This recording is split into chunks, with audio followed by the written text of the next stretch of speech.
Everybody's quiet. It is. Wonderful. The microphones are on, that's why. That is.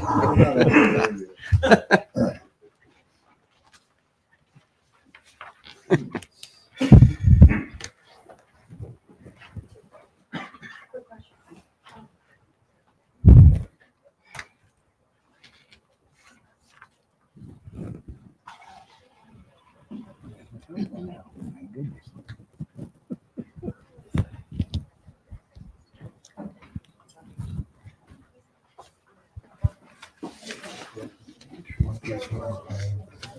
What?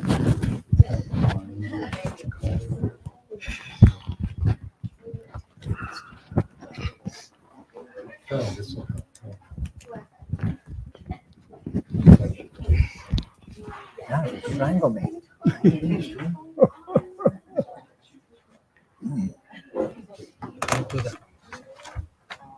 the job site. They're doing the dishes already. Oh, wow. It's been ready.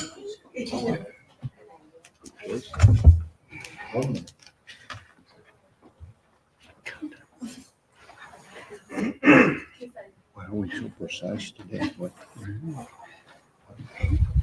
You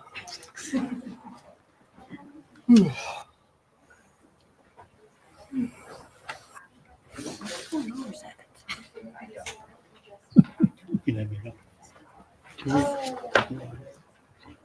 Okay.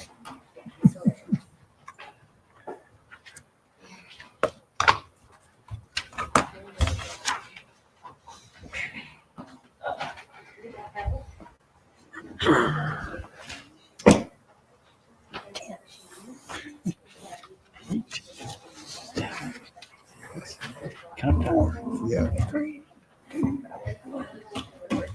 It's now 6:00 and I'll call this meeting to order after we have a prayer from Dr. Rivera. Yes, sir. Heavenly Father, we thank you for this beautiful day of life you gave us today and all the blessings that you continue to give us, students, faculty, staff, administration, and those blessings that you have prepared for us for our future life. Most of all, we thank you for that unconditional love you have for us. And we ask you to be with us tonight to guide us in decision making, that the decisions that we make will be beneficial to our students, our staff, faculty, and especially our taxpayers.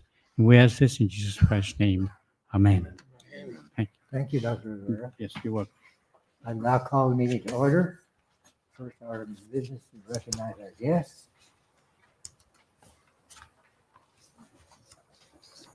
Demacy Sanchez, Brenda Hoffman, Al Salinas, Derek Sandoval, Bonnie Herndon, Lisa Ernest, Connie Buchanan, Trevor Abedian, Mark Underwood, Savannah Martinez, Anahi Ramirez, Nayela Aguila, Armando Mondragon, L.M. Perez, Aida Escamilla, April Ruman, Roxanne Linan, Ishmael Martinez, Randa Shell, and Wade Carter. Have I missed anybody? Welcome to the meeting. First off on the agenda, we have a address from the president, report from the president. Yes, sir. No audience to patrons. No, that's okay. Excuse me. I didn't see anybody. Item number 4 in your board packet. So it's brief. Tech expansion. So our concrete slab folks have begun working. They're digging trenches, both interior and exterior, and we're also laying in the culverts for the driveway in. So that's moving forward. Our architect continues to work on finalizing the plans for our relocated truck driving and power line program to the 18 acres. And they'll also be working with the city of Eagle Pass for the permitting process. And at the same time, they continue to work for different alternatives for the automotive and HVAC expansion on the Chittum. Also, Phase 1C is the renovation for the diesel in Uvalde. So there's a little bit of work, not much. A lean-to on the outside to provide additional lab space for the big equipment. On accreditation, we're fast and furious preparing our reaffirmation compliance report, which is due in 2025. We've assigned a leadership team, and everybody has their responsibilities for the different standards and providing evidence that we are in compliance with the set standard. So that's ongoing. Had visits to both Eagle Pass and Del Rio campuses, visit with students. Both were very well attended by students. While in Eagle Pass, I did have the pleasure to visit with the Mexican consulate's office. They're seeking to expand pre-GED instruction here for Uvalde residents. Thank you. Next Dr. on the Thomas. agenda, I had a quick question on with the Mexican consulate. Is that all for Eagle Pass? Why are we not doing Del Rio? And So there's a Mexican consulate office in Eagle Pass, and there's another one in Del Rio. So we have scholarships that they fund for actually all three sites. But this is for Uvalde. They're looking to do some pre-GED training here in Uvalde. and have we heard anything on TxDOT on our project out there? TxDOT doing remember they were going to fix the culvert and the drain and all that. The last that we heard was that it was going to be done this year, within 12 months.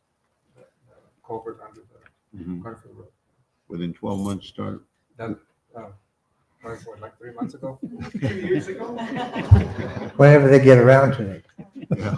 They said, when I met with the San Antonio district engineer, he said it was within 12 months, and that was 2 months ago. 10 months, within the next 10 So months. I hope. We hope. Thank you. Next on the agenda, we have to consider an act on the consent agenda for the board meeting from March 21st. Does anybody have any corrections or additions to minutes? Let's go ahead and make a motion. We approve the consent agenda 5A, B, and C. I second. Any corrections or additions to the Can't second. I wasn't here. financial Or statement? can I?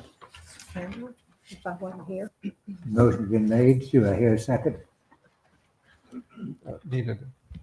Yeah, Ms. Shackelford. check, please. All in favor of accepting consent Aye. agenda? Aye. Any opposed? Motion carries. Next on the agenda, we have reports. We have a computer information systems report. Yes, sir. Mr. Luis Perez, I believe, will present that report to us.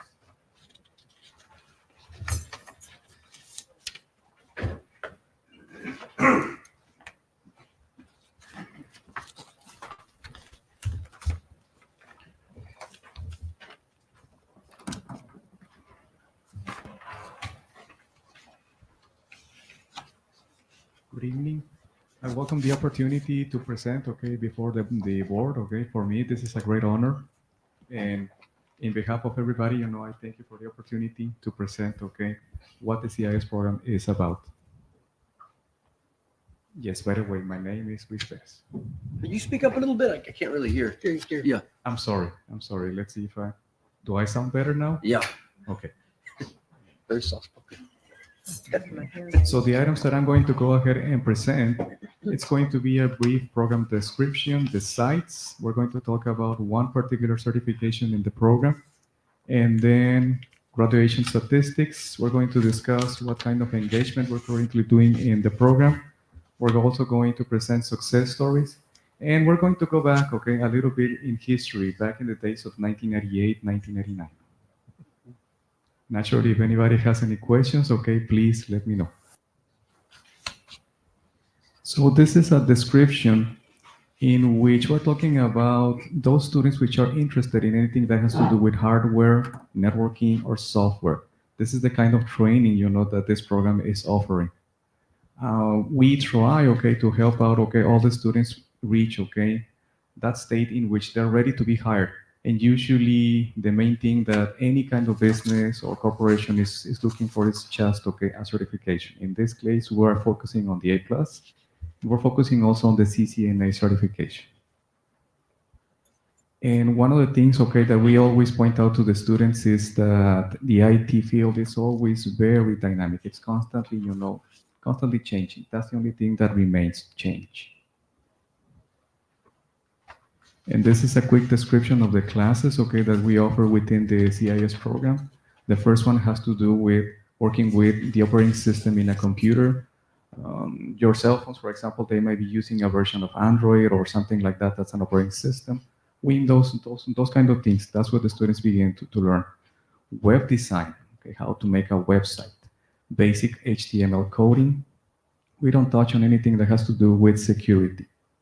And then personal computer hardware, okay, the students will learn how to take apart a computer, how to put it together.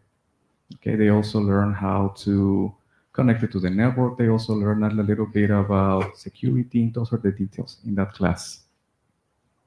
And then we have computer programming. In that class, we teach students how to work with Python. And that's a programming language that right now most of the colleges and universities favor. So if they transfer, okay, this is something that it can help them, okay, in the future. And then the next class has to do with servers. And this class is aligned with a company that is called Microsoft, and it has to do with their certifications. And then the other class has to do with basically creating computers inside computers, simulating a computer inside a real system. And then we have information technology security, and that class teaches students, the basics behind how they can keep their information safe. It's just an introductory level class. And then supporting network server infrastructure, that's a class that's the second part, okay, of the Microsoft certification courses. That's the second part. And then we have fundamentals of networking technologies. On that one, we start, okay, the process of teaching students how to achieve, okay, the CCNA certification. That's the first class. And then the other one has to do with operating system security. And we try to teach students how the different components, okay, work within an operating system so they don't create by accident a door that somebody can use to hack into their system. Then the next class has to do with routers. And that class is the culmination of the sequence where they should be able to take the CCNA certification. And then we have the co-op class. And in that class, we try to do projects, the things that were done in the previous classes. Now they have to demonstrate that they can do those things. They should be able to write a small program, fix a computer, connect something to the network. That's the kind of things that we do in that class. Okay. So where do we offer our CIS classes? They're offered in Crystal City, Del Rio, Eagle Pass, Hondo, and Uvalde. Okay, that's pretty much our space. And this slide has to do with the CompTIA A+ certification. It's meant, okay, to start, okay, as a student into the IT world. That's the first class, literally, or the first certification. To a certain extent, this certification actually is a summary of the CIS program. Although it's being done in the first semester, this particular certification is touching on networking, hardware. It talks about virtualization. And they begin to learn, okay, how to do troubleshooting, okay, within the network. And it has a component of software troubleshooting. And it even discusses how you're supposed to submit a report, how you're supposed to document, okay, the events that can happen with a computer or the network. So this is a very good starting point for the students. Okay, this is the graduates that we had so far. That little number 7, we're assuming, okay, that everything goes well with the current students. If they pass all of these classes this year, we're going to graduate, okay, 7 students, okay? That's the assumption that is being made. Okay. And this slide, okay, has to do with engagement. And in different situations, we basically, on a table, we just go ahead and set up a computer that is completely, disassembled. And we put a little challenge to the student. Can you assemble it? If they can assemble it, they can take the computer. Okay, so these computers are being provided by local businesses, the hospital, different entities, have given us computers, and I'm slowly distributing them to those students, that demonstrate that they have a need. Okay. And this is something that is being currently done. If anybody would like to point your cell phone at that QR code, you can actually see the work, okay, that some students have been done. That in particular, it's a video, okay, that was made, okay, by a student showing how to install a server. But again, you can use your cell phone, or later on you can take a look at this. And this is another, okay, success story right there. And this is as a student that developed a website at his home, okay, just by using equipment, okay, that was given to us, okay, by businesses. So this website at his home is running for free. From the point of view that he's not using any companies or anything like that, he basically just pays, for utility bill for running a server that was given to him. Okay, this is one student, was so excited, when he got certified that he immediately sent me, okay, his picture. So there he is, okay? So he is right there. So he started with the A+, later on, okay, he got his CCNA, and now basically he's just doing work from his house. Everything is being done remotely.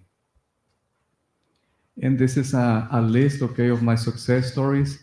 I went ahead and put Luis Ruiz right there, okay, on the top because he was the first, okay, student that was A+ certified. We're going back like 10, 12 years ago. So just to give an idea. Juan Rodriguez, okay, he graduated around 2012, something like that, and now he's the IT director. Jose Elias, he's also the IT director. Steve Silva, he used to work for Amazon. He used to be a cloud engineer, and now he's just basically moving different companies, and he lives in Costa Rica. He's inviting me, Mr. Perez, come by. So one of these days, okay, I should give it a try. Okay, Rene Rodriguez, again, okay, he was in the previous picture a little while ago. David Carter, okay, he's the IT director. David Armendares, okay, he's also the IT director. Okay. And this is just a little bit of the historic information that I have. We started in 1998, okay, by 2014, we had graduated 119 students. I don't know how that happened, but it's there. We also had, students from Africa. We also continue to serve students across the border. I have students from Allende, Piedras Negras, Acuña, Nava, okay? And they're basically landing, okay, so many different kinds of jobs. I have students that have worked with NOAA, okay, 9/11 emergency services. Some of them, of course, are working here at the college. Some of our graduates, okay, are working right here at the college. And this is not an inclusive list. Ta-da! Time for me to stay quiet. Any questions that anybody may have? Well, it sounds like you have a wonderful program. Congratulations. Thank you, sir. What's the maximum enrollment that we can take? The maximum in the enrollment, well, if we look at it from the point of view of the classroom, will be 25. I hope I'm answering your question. Yeah, I just saw that enrollment graduates like 7 and 5, and those numbers are kind of low, right? We're actually improving. We are actually slow. I mean, we are at around 2020, 2021. Yes, it was a scary moment, but right now we're improving. We're getting How better. do you say you have 8 students? Is that right? Did I say that? Say it again, sir. How many students do you have? 7. 7? Which should be graduating, yes. at But this- how do you offer courses and all those different, for so few students, you offer, how does that work with 7 students? For example, I can have 3 students here in Uvalde, 2 students in Del Rio. So they're pretty much spread out. But I guess you do instruction remotely so they can all. Distance learning, yes, sir. Makes sense.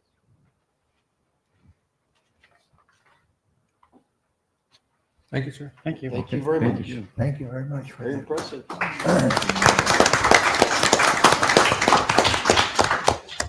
Next on the agenda, dual credit report, program report. Savannah Martinez will present.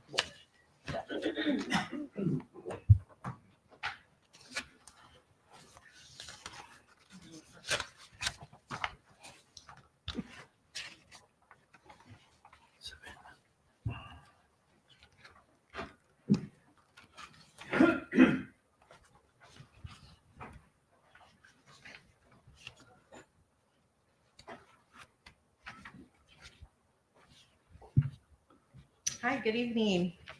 Can everyone hear Oh. me okay? Hello. Yes. Okay. Good evening, Dr. Watkins, Dr. Gonzalez, and Board of Trustees. Thank you for the opportunity to highlight the Dual Credit Program Department this evening.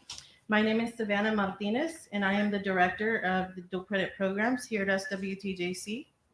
I would like to begin by sharing our departmental framework with you. So this is our mission statement.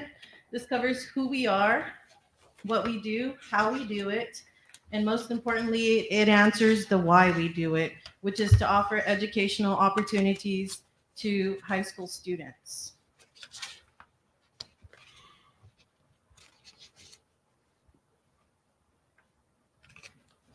In dual credit, we aim to promote a college-going culture through the following programs and initiatives. So we offer dual credit courses to juniors and seniors.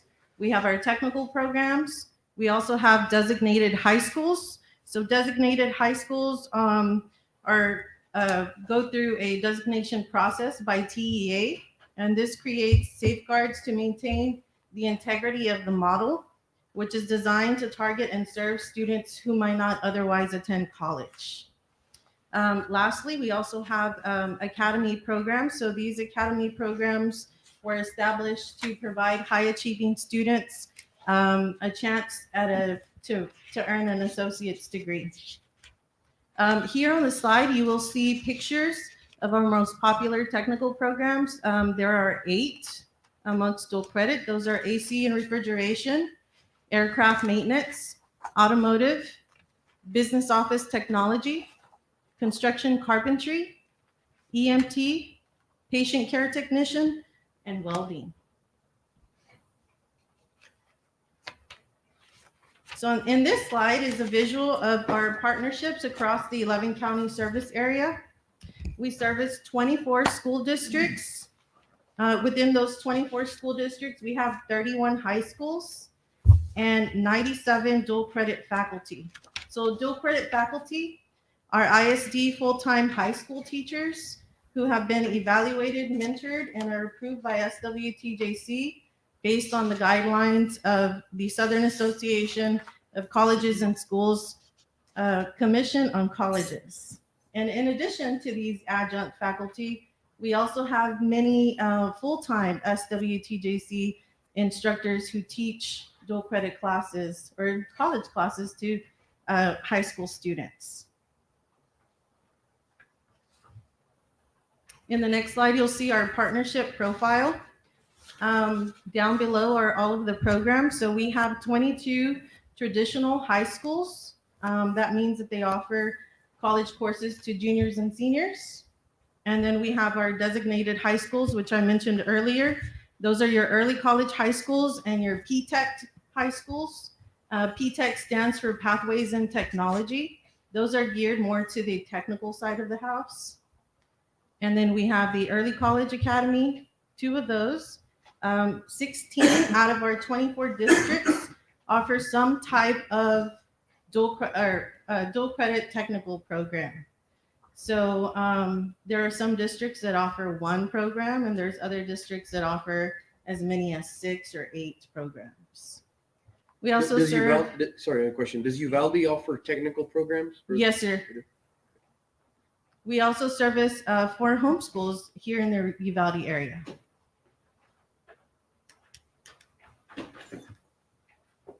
So based on assessment by upper administration, the purpose of these innovations has been to increase the efficiencies, improve operations, and align the functions of the department with the school district and SWTJC priorities.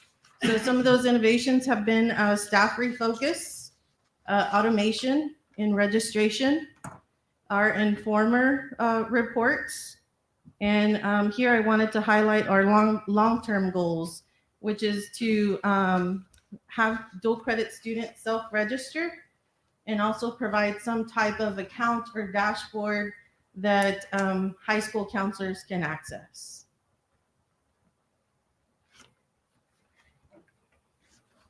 At this time, I'd like to recognize our department.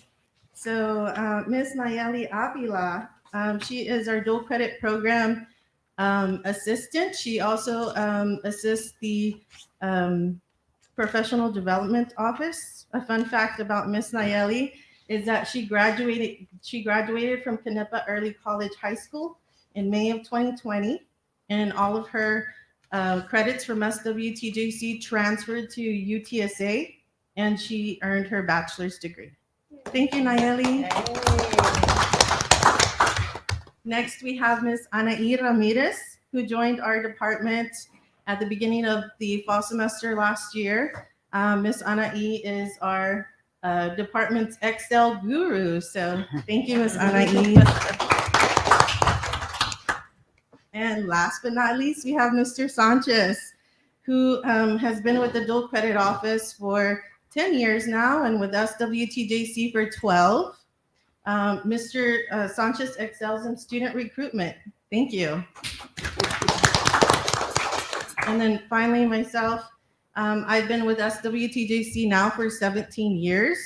I've been in the dual credit department for 10 of those years, and I've worked in different capacities here at SWTJC. In the next slide, you will see how we divide these schools amongst ourselves here. We have 2 coordinators and myself as the director. These individuals that we call high school liaisons are responsible for the day-to-day interactions of our school district partners.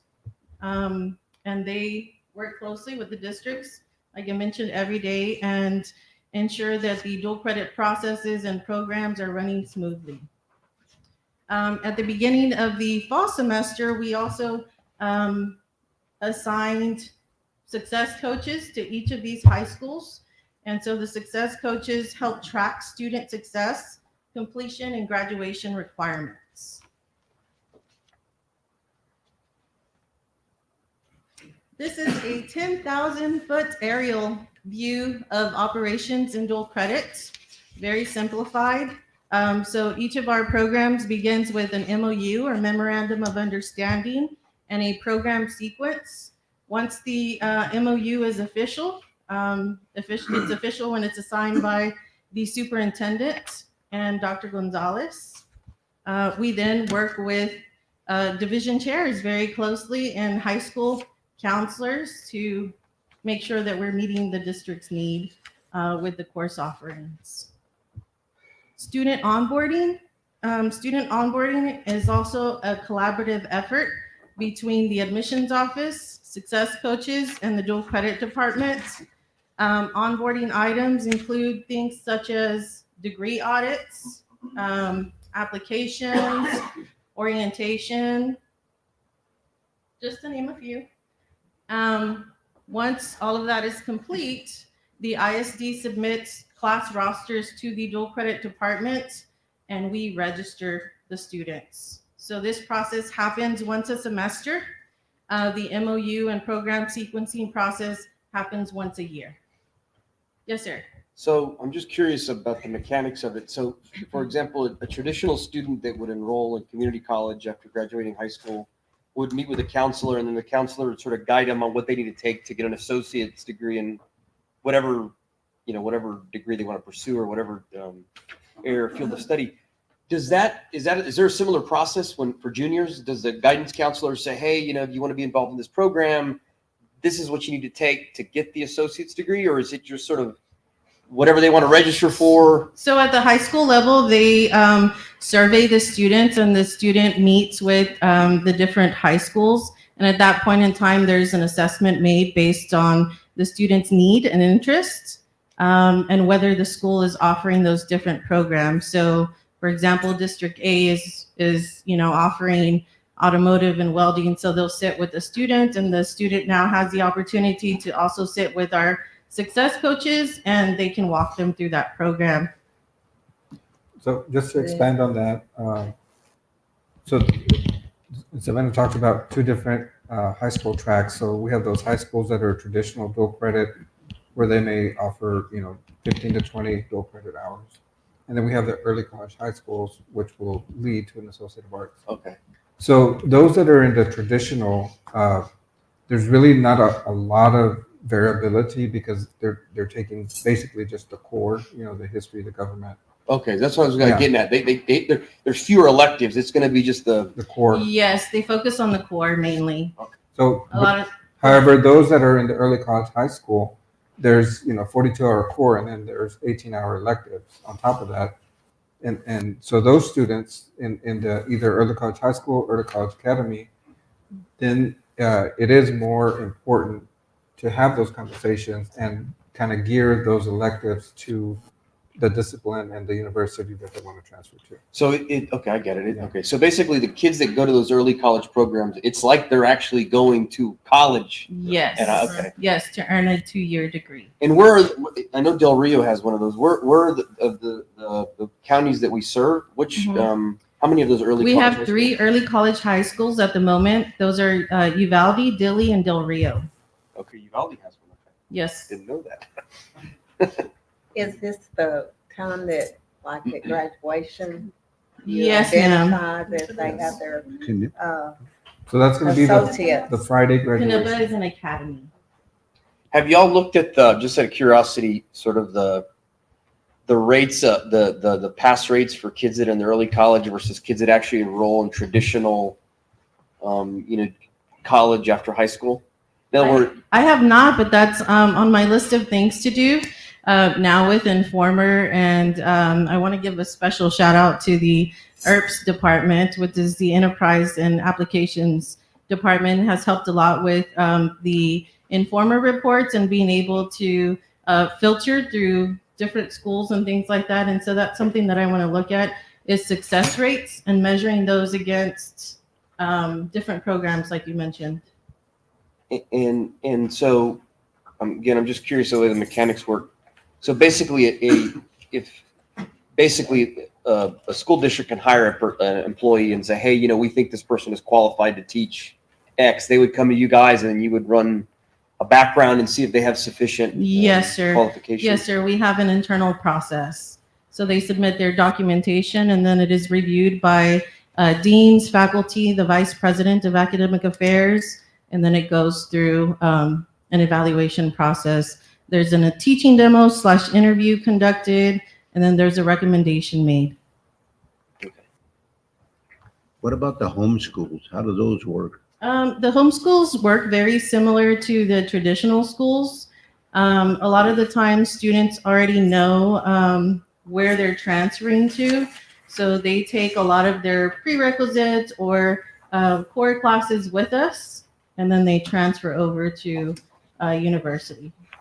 We have had, I believe, maybe 1 or 2 in the past that have graduated with an Associate of Arts. Oh, they have done that. Yes, and most of the time the students attend class here on campus. Okay. What obstacles have you guys had as far as dealing with the dual credit? That seemed to be a little bit more overwhelming over the past couple of years. That's a great You question. can be frank. That's a great question. I think Just the Just- top 3. You don't have to share all 100 of them. I think we're headed in a good direction with the innovations that we've had so far, bringing on Informer and other tools that we've had at our disposal have helped move the dual credit department forward. Speaking What are of the challenges politician. you've had? The What challenges. are the biggest challenges you have? I think some of those have been addressed. One of the things that we really needed was degree audits. So now every department or every school district has an assigned success coach. So that has really helped out a lot. So, Have we had schools drop out of the program, the dual credit, for any particular reason that they were with us? and currently, then- no, sir. Okay, Not right now. good. That's a good reflection. Thank you. So this is a snapshot of our dual credit enrollment from 2023 to 2024. On the left-hand side, you can see fall 2023. 53% of the college's enrollment was comprised of dual credit students.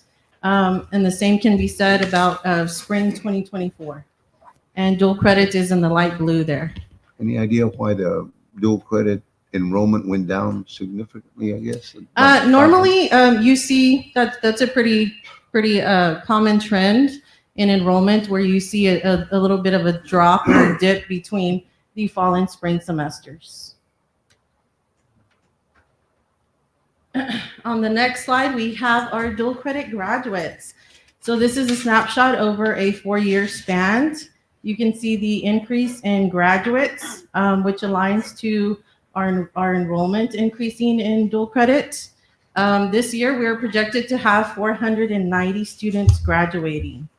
Yes, sir. When you say graduate, do you mean they earn a degree or they? Yes, this is the total amount of students graduating either with a level 1 basic certificate or a 2-year associate's degree. On the next slide, I did break that down for you. So on the left-hand side, you see certificates awarded. Projected is 300 this year, and 2-year degrees awarded is 193 projected this year. Generally speaking, when you see certificate, it's going to be a technical program. But even, I mean, maybe that's not an accurate reflection of y'all's success because you don't have. There may be kids that don't get an associate's but still get college credit, right? Yes, sir. So, Yes, sir. and that's a win for them. Yes. We have students that leave us that, leave with 15 credits or 30 credits, or it varies. How many students are you going to have this on the 17 that are going to graduate with a NAA degree? With a what? An With an associate's associate. degree. Oh, with an Associate of Arts. So I have that information here. I do have additional reports, Ms. Anai.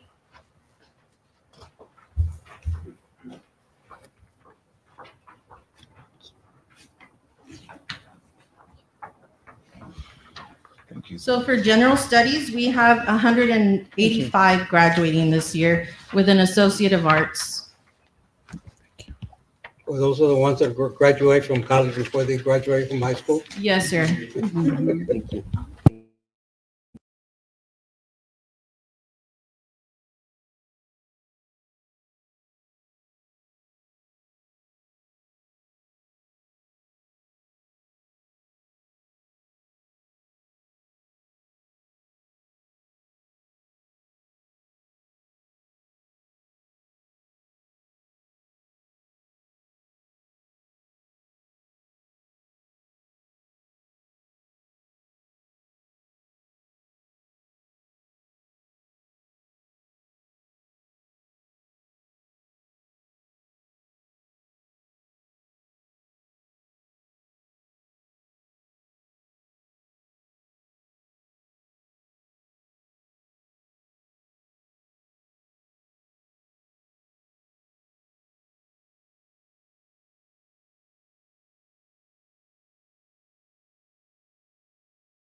High school politics that drive students one way or the other to AP. I know that when I went to college,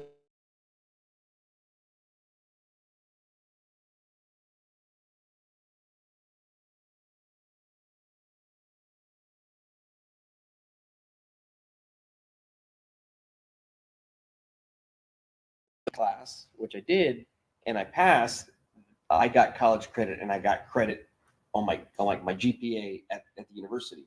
So that's the only, I don't know if that's still the case, but at least back then that was the nuance distinction. I'm not sure. We could. So the receiving institution will dictate that. So usually a 3, 4, 5 on an AP class test will allow a student to get at least 3 hours of say this calculus. I know I was in school at UT before you were. And in those days, you had a choice.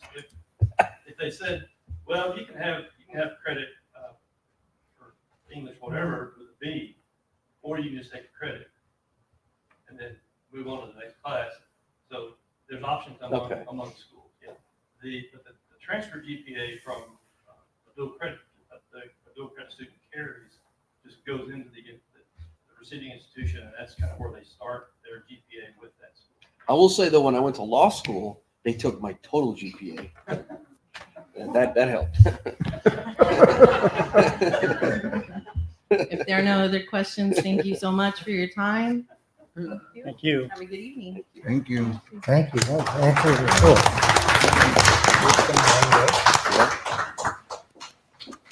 Next on our agenda, we have to consider an act on a dual credit card and student memorandum of understanding.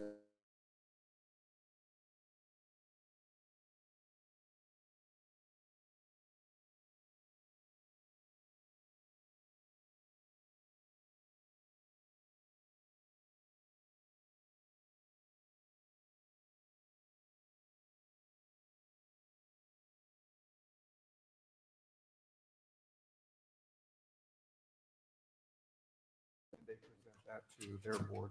We used to do them one at a time, and as you saw from the list, we have quite a bit. Complicated. So we came up with a boilerplate, have our board approve the boilerplate, and then we use it going forward. The major change on both of these documents deals with the introduction of the FAST program, the scholarship for dual credit. So those that you see in yellow, the bulk of that is for incorporating that into the MOU. We did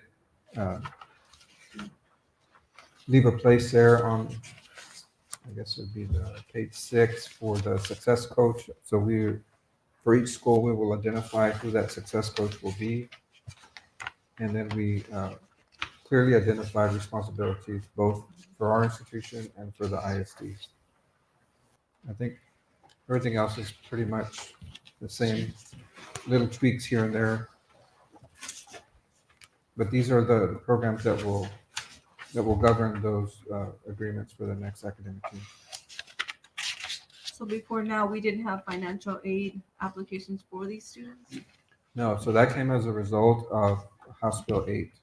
So that was something new that it wasn't in our current MOU, but we went ahead and allowed the districts to use it, and we were able to draw down those funds from the state to cover that. And now for the next year, we're going to go ahead and just codify it into the MOU.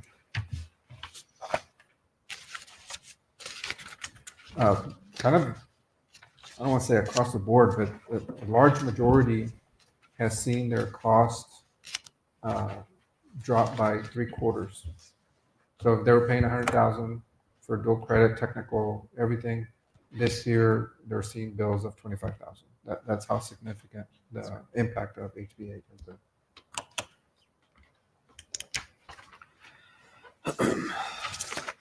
We need a motion. Yes, sir. To accept the. I so move that we Do I hear a accept the second? recommendation. I'll second. All in favor of accepting this memorandum of understanding? Say aye. Aye. Anybody opposed? Motion passed. Next on the agenda, we're going to consider personnel matters and closed session according to open meeting act, government code, South I 1.4. We'll see y'all later.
Yes, sir. So recommendation is item 8B in your packet. And I recommend that we rehire all the faculty listed and recommended by Dr. Mark Underwood. Second, I'll make a motion to approve that recommendation. Second, Second? all in favor? Aye. Anybody opposed? Motion passed. Thank you. Is there any further business? No. I move we adjourn. Entertain a motion to I move that we adjourn. adjourn. Anybody want to second And I that will motion? now. We have 3 seconds. Anybody want to oppose the motion? No. Motion passed. Thank you. We are adjourned. Thank you. Thank you all for attending. Thank you all for attending. All right, let's see. I gotta Yeah, I run got late. I'm